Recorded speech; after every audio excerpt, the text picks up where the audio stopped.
الله الله الله الله ما لنا مولى سوى الله.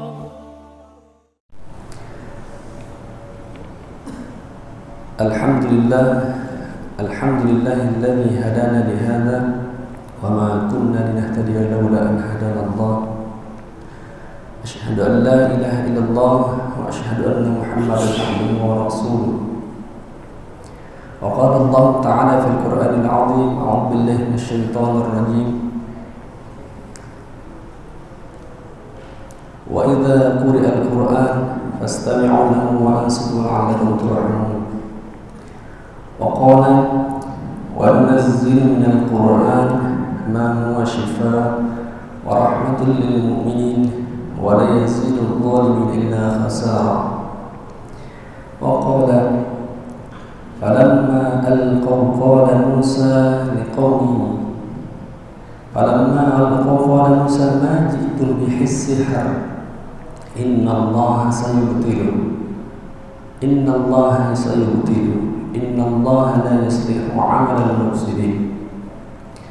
وقال النبي صلى الله عليه وسلم في الحديث: من أتى عرفا فسأله عن شيء لم تقبل له صلاة 40 ليلة. وقال: من أتى كاهنا أو عرفا فصدقه بما يقول فقد كفر بما أنزل على محمد صلى الله عليه وسلم أو كما قال النبي صلى الله عليه وسلم. Bapak Ibu hadirin jemaah salat subuh yang dirahmati Allah,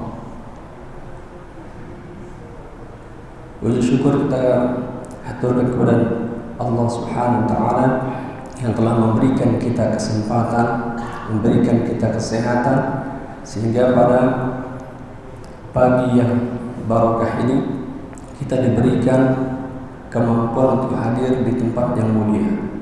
Mudah-mudahan dengan kehadiran kita di masjid ini bisa menjadikan kemuliaan yang Allah berikan di dunia ilal akhirah.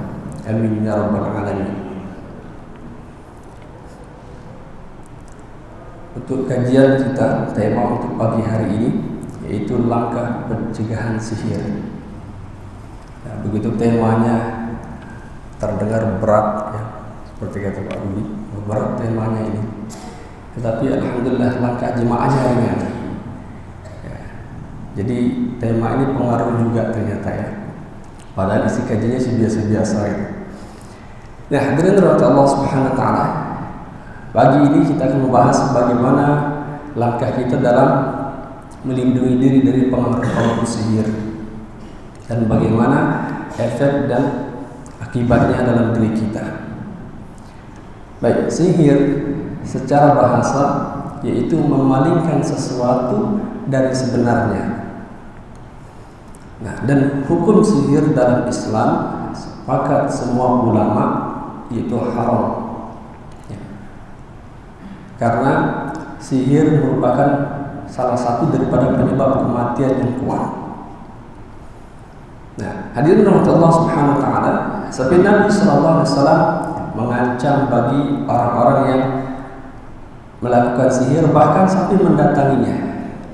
Ya, kemarin sudah disampaikan oleh Ustaz sebelumnya, Ustaz Khandi, ya. Kemudian Ustaz Tohir, bagaimana pengaruh daripada sihir ini. Bahkan sampai mendatanginya itu, Nabi sallallahu alaihi wasallam mengatakan, "Man ata 'arafan fas'alahu an syai'." Ya, barang siapa yang mendatangi tukang sihir atau tukang ramal, ya, dan mereka bertanya sesuatu kepadanya. Ya, mereka bertanya satu perkara. Ya, satu perkara dia bertanya. Lam tuqbal lahu salatan 40 lailah. Maka salatnya selama 40 hari itu tidak diterima oleh Allah. Yang untuk bertanya sesuatu. Biasanya kan kalau kita itu melihat ada orang yang terkesan pintar gitu kan. Kalau di Indonesia ini kan sebutannya orang pintar gitu. Para dukun ini terlalu baik dikasih inisial gitu, orang pintar. Nah, padahal yang dimaksud dukun itu. Nah, saya pernah bertanya pada Ustaz sebelum di pondok, Ustaz, kenapa dukun itu sering dikatakan orang pintar? Seharusnya yang dikatakan orang pintar itu kan orang yang ahli agama gitu. Nah kata Ustaz saya, karena yang datang itu orang bodoh. Yang datang itu orang bodoh, sehingga dukun ini terkesan pintar. Nah, dia terkesan pintar karena sering menebak-nebak orang. Nah, sering suka bercerita tentang sesuatu yang pada umumnya manusia nggak lihat. Ya, misalnya dia masuk ke rumah Pak Ketua DKM, begitu masuk di terawang dia angkat tangan, oh semenjak Bapak jadi Ketua DKM ini beda auranya nih. Padahal biasa aja itu. Jadi ini bahasa yang dilebih-lebihkan. Nah, kalau ada orang yang mengatakan sesuatu seperti melihat jin, nah ini ada pembagiannya, nanti ada beberapa orang yang bisa melihat jin. Nah, kalau ada orang yang bercerita tentang jin, kemudian dia mengaku bisa melihat jin, dua kemungkinan. Ya, dua kemungkinan. Kemungkinan yang pertama, kalau benar apa yang dia lihat, berarti ada jin di dalam tubuhnya. Karena yang bisa melihat jin itu sendiri adalah dia. Nah, kalau ada orang yang bisa melihat jin, betul, jelas berarti ada jin dalam dirinya. Nah, diterangkan dalam Quran surah ke-7 di juz 8 ayat ke-27, wa annahu yarakum huwa wa qabiluhu min haitsu la tarawnahu. Sesungguhnya ya, jin bisa melihat kalian dari tempat yang kalian enggak bisa lihat. Dari tempat yang kalian enggak bisa melihatnya. Jadi bahwasanya jin itu bisa melihat kita dari mana saja, dan kita umumnya tidak bisa melihat jin. Nah, jadi ada 5 golongan yang bisa melihat jin. Yang pertama, ya, Nabi dan Rasul. Tentunya ini karena mukjizat. Ya, ini Nabi dan Rasul ini. Kemudian yang kedua, para wali. Ini wali-wali Allah. Dan wali-wali Allah ini ialah mereka yang betul-betul istiqomah, dan mereka kalau melihat jin tidak cerita, ya, tidak cerita dia. Nah, nanti kalau dia cerita akan menakut-nakuti, dan ini sesuatu yang berat bagi para wali ketika Allah berikan satu karamah bisa melihat jin. Nah, jadi dia tidak cerita. Kalaupun misalnya dia melihat jin tersebut di dalam rumah kita, maka dia tidak akan menceritakan, tapi dia akan memberikan arahan-arahan. Pak, kalau bisa rumahnya sesekali dalam sehari itu bacakanlah ayat kursi, bacakan Al-Baqarah, gunakan rumah Bapak untuk sholat sunnah, ya, sholat sunnah ba'diyah, sholat duha, karena itu akan menjadikan rumah aman. Padahal dia bisa melihat jin dalam rumah tersebut. Nah, ini bentuk penyampaian wali ini. Nah, ini disebut dengan karomah, ya, karomah seorang wali. Kemudian yang ketiga, yaitu orang yang punya jin. Ya, orang yang punya jin termasuk para dukun, dan juga termasuk orang yang punya jin khodam. Ya, jin khodam ini ialah khodam artinya pembantu. Ya, jin khodam ini hadir lewat jimat. Hadir lewat jimat. Ini biasanya ditaruh di sabuk ikat pinggang, ya, ditaruh di ikat pinggang, kemudian ditaruh di atas pintu, di atas jendela. Nah, itu jin khodam, jin yang membantu menjaga, sehingga tidak sedikit dari pasien itu banyak yang kami obati, ya, kita razia apa yang menjadi jimat-jimatnya. Mungkin kalau saya kumpulkan dari awal saya ruqyah di Marbella ini, ya, mungkin satu peti itu adalah sadaqah. Sampai saya pernah dapat 6 keris. Ya, keris itu segini panjangnya, itu sekitar panjang 30-40 cm. Ini kalau saya sempat iklankan di online shop, laku itu. Nah, jadi hadirin Allah Subhanahu wa taala, ini hadirnya jin ini lewat jimat-jimat yang kita yakini. Ya, keris-keris yang diyakini bisa melakukan sesuatu melebihi daripada kapasitasnya. Nah, ini kalau keris ini, ya, asal ditunjuk orang dari jauh, lihatlah nanti sakit perutnya. Ini kan melebihi daripada kapasitas keris itu sendiri gitu. Nah, ini golongan orang, ini golongan yang ketiga yang bisa melihat jin. Nah, golongan yang keempat ini termasuk yang ketiga itu adalah dukun. Golongan yang keempat ialah istilah kita di Indonesia anak indigo. Ya, Anak indigo ini biasanya kalau dalam ilmu ruqyah itu ada jin nasab namanya, jin turunan. Nah, kita ini termasuk, kita nggak tahu nih, ya bisa jadi kakek moyang kita dulu. Nah, kakek moyang kita dulu yang ada ilmu kebal-kebal dulu itu, nah turun ke kita ini. Nah, minimal jin itu akan mengambil tempat tinggal dalam tubuh orang yang dia membuat perjanjian itu 7 turunan. 7 turunan akan diambil. Dan ini yang dimaksud dengan jin nasab ini. Dan orang itu terganggu, ya, bukan karena jin kiriman saja. Kalau jin kiriman ini hanya sedikit yang kami temukan. Nah, yang paling banyak itu adalah jin nasab.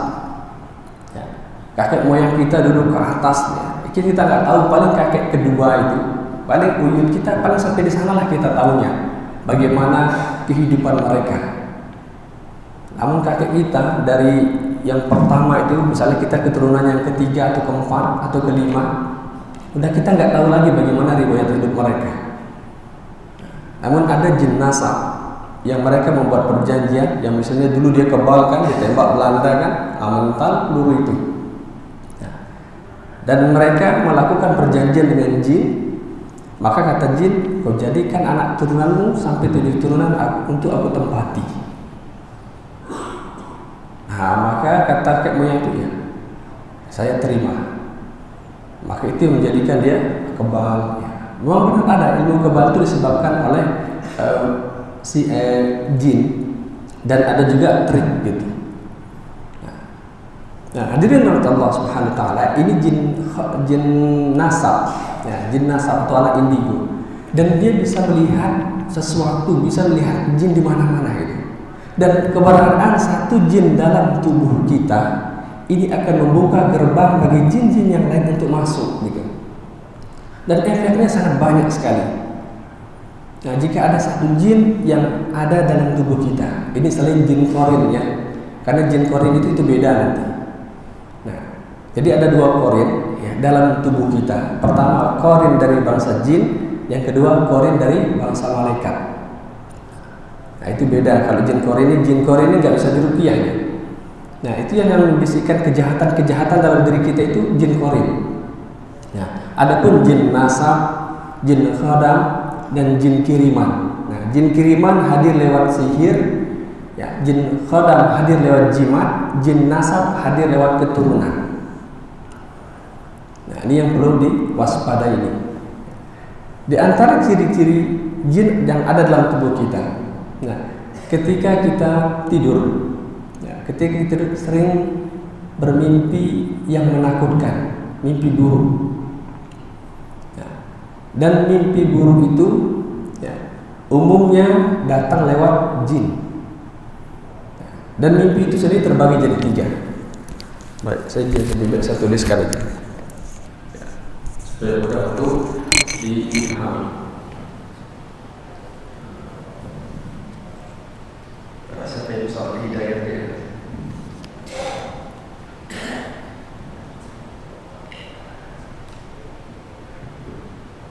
Baik.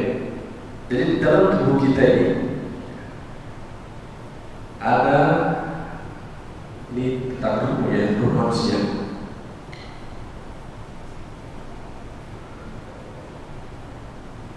Ruh manusia itu ada 2. Kaget kan? Ada 2 sana. Yang pertama ada namanya ru'yatullah ya. Ru'yatullah. Maaf. Sperma laki-laki agak sulit masuk ke dalam rahim perempuan. Nah, padahal menurut dokter ini ibunya sehat, bapaknya sehat. Tapi kenapa sulit punya keturunan? Kita sering menemukan hal-hal yang kayak ini dan kita anggap ini sesuatu yang biasa, sepele itu. Padahal kedua orang ini gennya bagus. Ya, dari yang perempuan telurnya bagus, dari laki-lakinya sebenarnya bagus, tidak ada masalah. Tetapi kenapa mereka sulit punya keturunan? Bisa jadi sekali lagi ada jin yang mengikat. Jin yang mengikat rahim perempuan tersebut sehingga sperma itu masuk. Nah, ini yang medis tidak bisa temukan. Maka salah satunya ialah pengobatan lewat pengobatan Al-Quran. Nah, hadirin dari Allah Subhanahu wa taala, Jadi gejala itu tadi bisa kita lihat lewat mimpi.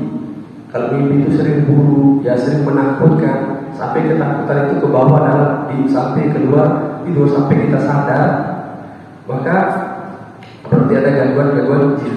Ya, bisa jadi itu ialah jin nasab tadi, ya, yang mencari tempat yang baru.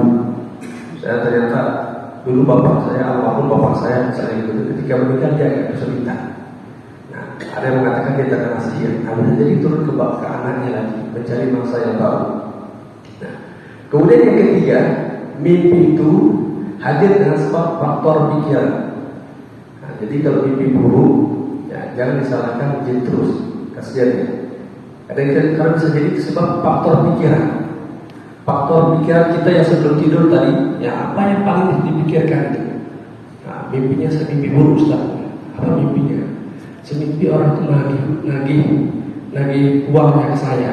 Nah, Bapak betul ada utang? Betul, Ustaz. Berarti itu sebelum tidur tadi kepikiran. Ya, sebelum tidur tadi pikirin utangnya apa bisa dibayar.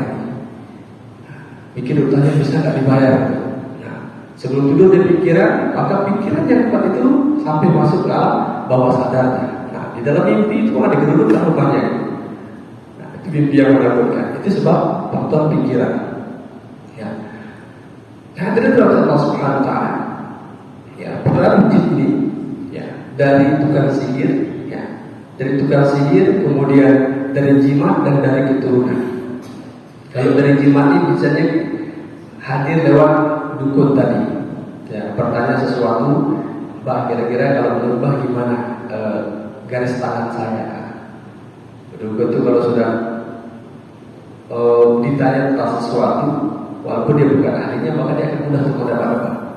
Dia lihat, garis tangannya ini kalau usaha jualan ini nggak jalan ini. Nah, cobalah cari jualan ini. Nah, satu pertanyaan itu kita tanyakan. Ya, ingat, 40 hari sekolah kita diterima oleh Allah Subhanahu Wa Taala.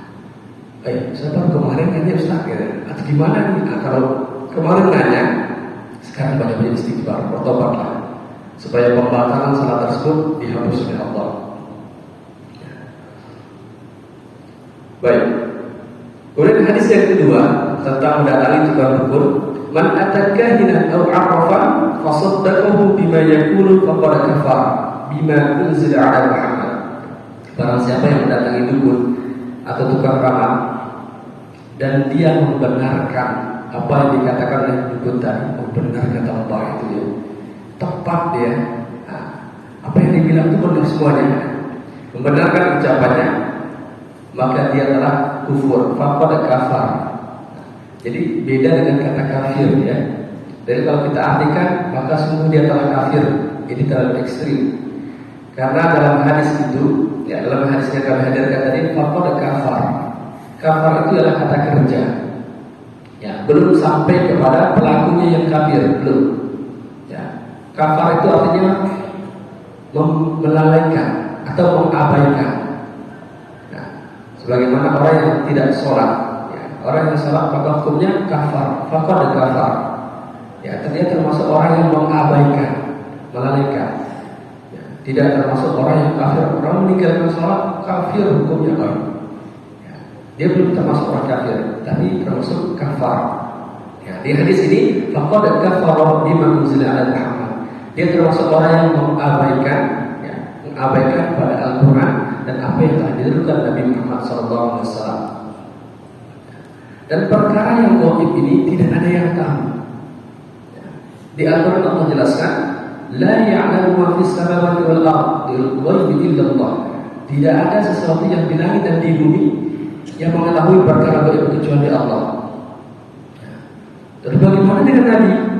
Nah, dijawab oleh ayat ke-7 ayat 188, walau kuntu a'lamul ghaiba la tastakthir minal khair wa ma massani as-sunnah. Sekiranya aku mengetahui yang gaib kata Nabi, ya, niscaya aku membuat kebaikan yang banyak. Dan aku hanya seorang pemberi peringatan. Nabi itu hanya diberikan sedikit saja. Para nabi dan rasul tidak mengetahui perkara gaib kecuali hanya sedikit yang telah Allah ajarkan dan beritahukan kepada mereka. Nah, di surah Al-Jin, "Alimul ghaibi fala yudhiru 'ala ghaibihi ahadan illa man irtada min ar-rasul." Nah, Dialah Allah yang mengetahui perkara yang gaib, maka tidak memperlihatkan kepada seorang tentang yang gaib itu kecuali kepada Rasul, para Nabi. Maka sesungguhnya dia mengadakan penjaga-penjaga malaikat di muka bumi di belakangnya. Jadi ini suatu kekhususan kepada para Nabi dan Rasul, sehingga kekhususan tersebut disebut dengan mukjizat, ya, pertolongan Allah, ya, yang secara langsung Allah berikan, dan itu selalu kepada para Nabi dan Rasul disebut dengan mukjizat. Nah, kalau pertolongan Allah kepada para wali, ya, orang-orang yang selalu istiqomah dalam ketaatan, ini disebut dengan karamah, ya, karamah. Adapun pertolongan Allah yang Allah berikan kepada orang biasa ini yang dalam kondisi-kondisi tertentu, ini disebut dengan ma'unah. Ya, ma'unah. Misalnya bapak-bapak baru belajar, ya, baru hijrah, baru menulis surah Al-Fatihah. Di kondisi-kondisi tertentu, nah, ada mungkin di perjalanan entah di mana ada orang kesurupan. Nah, begitu melihat ada orang kesurupan karena pernah ngaji, dia ada ngaji, dia tahu bahwasanya Al-Fatihah ini bisa untuk meruqyah. Nah, dengan kondisi tersebut, nah, dia yakin bahwasanya insya Allah Allah akan bantu. Nah, begitu dia membaca Al-Fatihah, kemudian terbukti orang tersebut sembuh. Nah, itu disebut dengan ma'unah, pertolongan Allah kepada orang-orang yang awam dalam kondisi-kondisi tertentu. Nah, dari Allah Subhanahu wa Ta'ala mendatangi tukang sihir, ya. Bahkan kalau tukang sihir itu sendiri, Nabi SAW tegas, ya. Haddas sahir darbatin bis-sayf, ya. Hukuman bagi tukang sihir yaitu dengan dipenggal kepalanya. Karena umumnya tukang sihir, ya, kalau sampai mencelakai seseorang, ya, kemudian pasti tujuan inti terakhir itu ialah bagaimana agar target ini bisa mati. Nah, kita bisa bedakan kalau dalam ruqyah itu mana jin kiriman, ya, mana jin khodam, dan mana jin nasab, bisa kita bedakan ketika melihat reaksi pasien, nah, dan ketika berdialog dengan pasien itu sendiri. Berdialog ketika pasien sedang kesurupan. Kalau jin kiriman, dia pasti bahasanya kasar dan selalu menjelaskan bahwasanya aku ingin melihat dia mati. Nah, aku ingin melihat dia itu mati. Aku ingin melihat dia tersiksa. Nah, ini ciri khas jin kiriman. Nah, ada pun jin khodam, nah, jin yang membantu, dia akan selalu mengatakan, aku ingin melindunginya, aku sayang sama dia. Nah, bahkan tapi ada jin muslim juga. Nah, tapi jin muslim dari golongan jin munafik. Jin muslim itu ada yang munafik juga. Ya, sebagaimana kita manusia. Ya, kita manusia ini ada yang kuat imannya, ada yang lemah, bahkan ada yang munafik juga. Begitupun juga jin, ada jin yang munafik. Nah, jadi jin itu di antara larangan yang keras yang tidak boleh mereka lakukan, ya, sebagaimana larangan keras bagi kita manusia, tidak boleh membunuh, tidak boleh berzina, tidak boleh minum khamr, itu larangan yang keras. Jin juga punya larangan keras, yaitu tidak boleh menempati tubuh manusia. Nah, itu larangan keras bagi jin itu, diharamkan, ya, bagi jin menempati tubuh manusia. Makanya kalau ada jin, ya, dia mengakunya muslim, menempati tubuh manusia, berarti ini jin muslim dari kalangan kaum munafik. Nah, hadirin dari Allah Subhanahu wa Ta'ala, sihir, ya, itu memang ada dan cukup kita yakini saja, jangan dipelajari, cukup kita yakini. Karena kata sihir itu sendiri di dalam Al-Quran terulang 41 kali. 41 kali Allah mengulang kata sihir dalam Al-Quran. Nah, adapun metode yang dipakai tukang sihir untuk mencelakai korban itu bervariasi.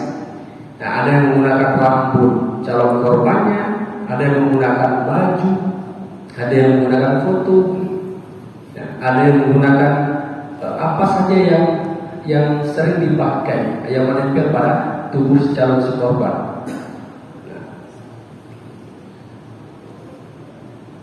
Dan Nabi pernah disihir. ada seorang Yahudi yang bernama Labid Al-Aqsa. Nah, sekelas Nabi gitu ya. Nabi bagaimana cara penjagaan diri, tapi ini luar biasa. Dan kalau Nabi tidak terkena sihir, maka tidak akan turun 2 surah. Nah, sebab turunnya 2 surah ini, surah Mu'awwidzatain namanya, itu dengan sebab Nabi terkena sihir. Nah, sebab ini disebut dengan asbabun nuzul, sebab turunnya ayat-ayat Al-Quran. Nah, jadi bukan Nabi itu lalai terus terkena sihir, tidak. Jadi Allah menurunkan surah Mu'awwidzatain dengan menjadikan nabinya terkena sihir. Kata Al-Quran, la amliku li nafsi naf'an wa la darran illa ma syaa Allah. Di surah Al-A'raf. Aku tidak kuasa. Ini Allah mencantumkan nama Nabi dalam Al-Quran. Aku tidak kuasa mendatangkan manfaat ataupun menolak mudarat bagi diriku kecuali apa yang dikehendaki oleh Allah. Di dalam sebuah kitab, Ahkamul Arjan, seperti diriwayatkan oleh Syekh dan Bukhari Muslim, dikisahkan suatu ketika Nabi SAW pernah membayangkan melakukan sesuatu bersama dengan istrinya satu persatu, ya, seperti berhalusinasi. Tetapi beliau tidak pernah melakukannya, cuma ada rasa yang kuat. Dan terkenanya Nabi sihir ini tidak sampai menghilangkan kesadarannya. Hanya seperti berhalusinasi dan setengah sadar gitu. Namun ternyata beliau tidak pernah melakukan hal tersebut kepada istri-istrinya. Dan Nabi bercerita bahwasanya aku didatangi di dalam mimpi tersebut dengan sosok yang sangat menakutkan. Dan itu ciri-ciri Nabi SAW terkena sihir. Dan Nabi terkena sihir ini selama 40 hari 40 malam. Lama Nabi terkena sihir ini.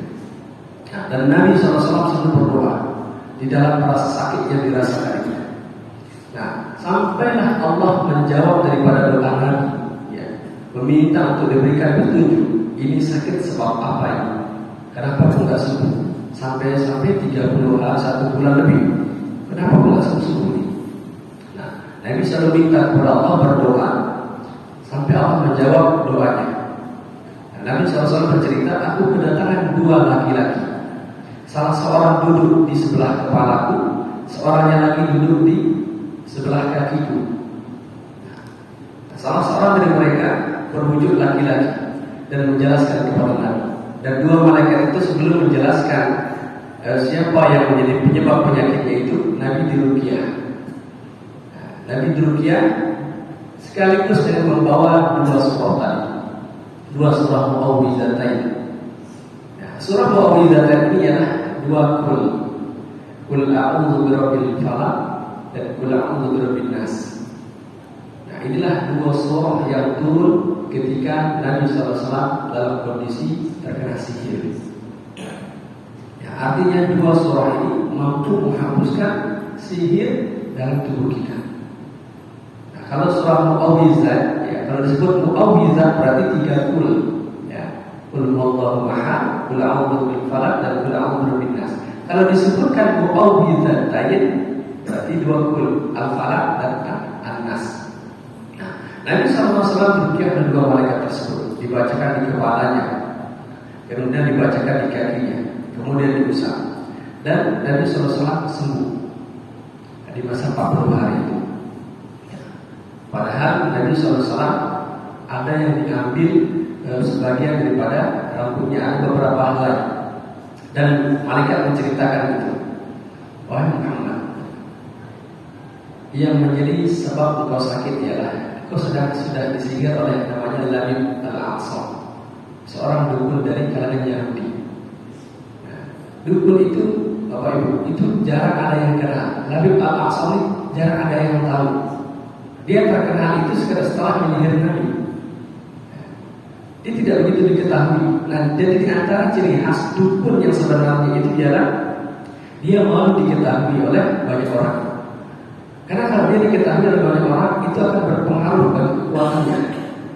Nah, jadi kalau kita lihat ada dukun-dukun yang viral itu menampakkan kekuatannya, itu dukun-dukun kaleng-kaleng itu. Nah, jadi dukun sebenarnya dia malu ketahuan sama orang banyak, karena akan mempengaruhi daripada kekuatannya. Maka dia lebih senang tersembunyi. Nah, dukun-dukun yang betul-betul kuat itu.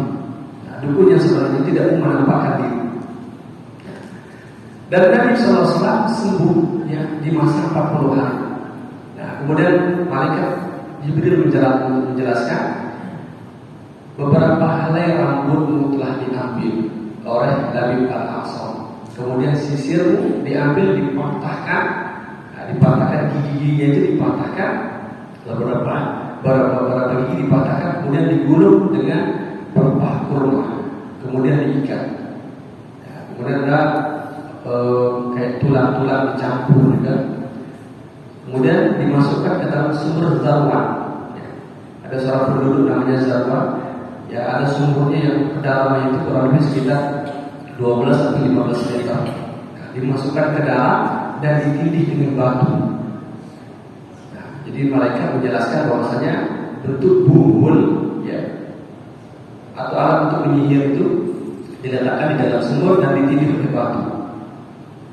Maka Rasulullah SAW memerintahkan Ibnu Abbas dan Sayyidina Ali ambil buhul itu, karena dia sudah tahu dan Rasulullah sudah sehat.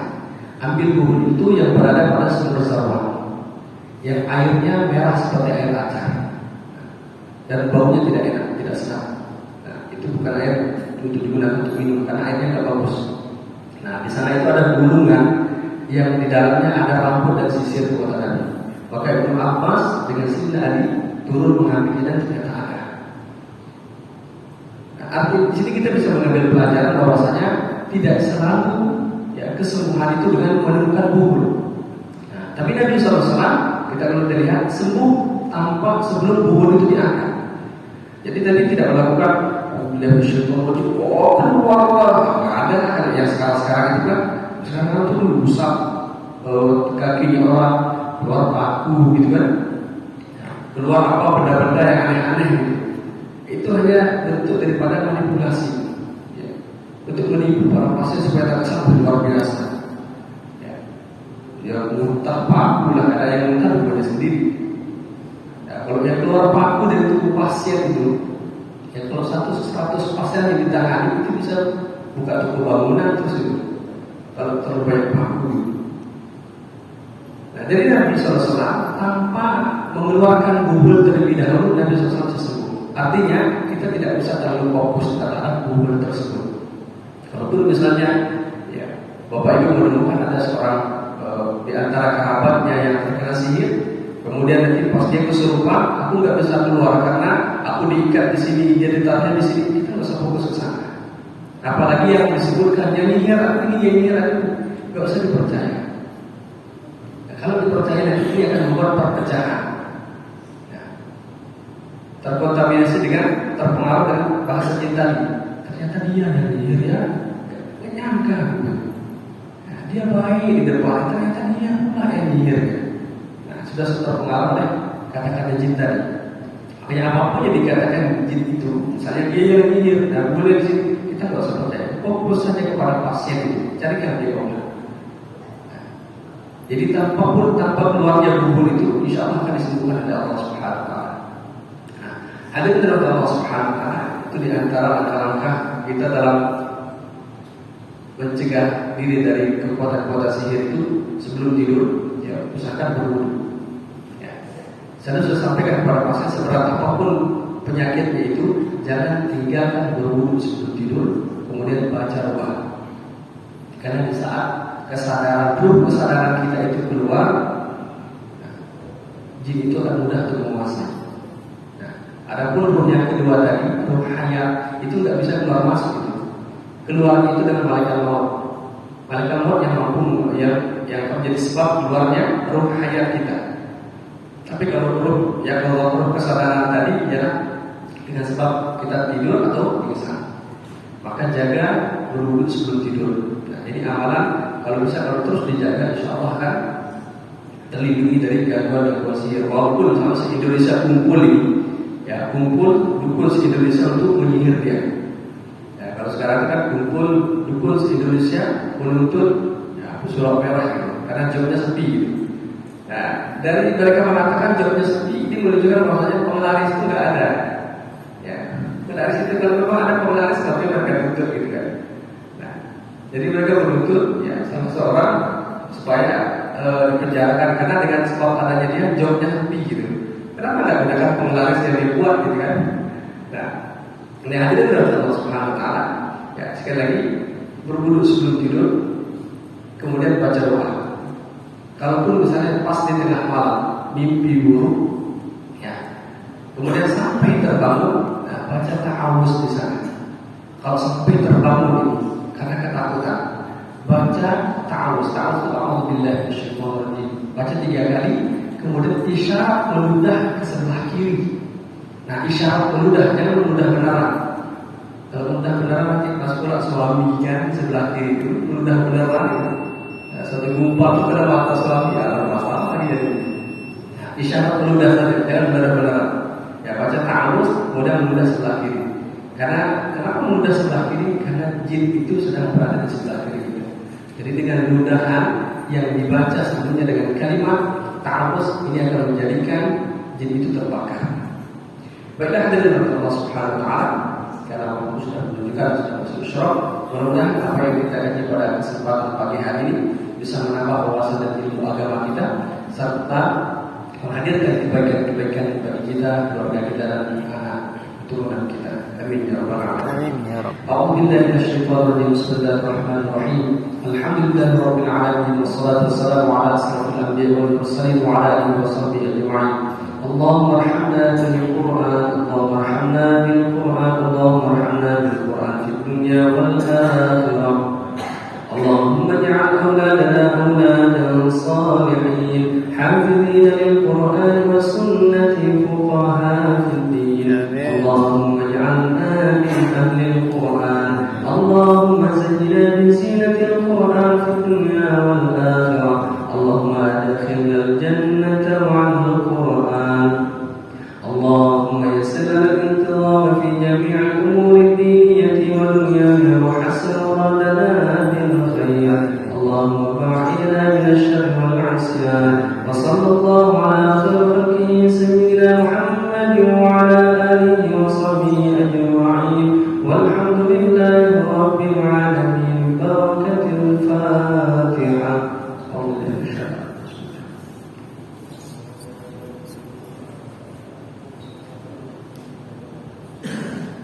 Subhanallah wa bihamdihi subhanallahumma wa bihamdika asyhadu an la ilaha illa anta astaghfiruka wa atubu ilaik. Akhirul kalam. Assalamualaikum warahmatullahi wabarakatuh.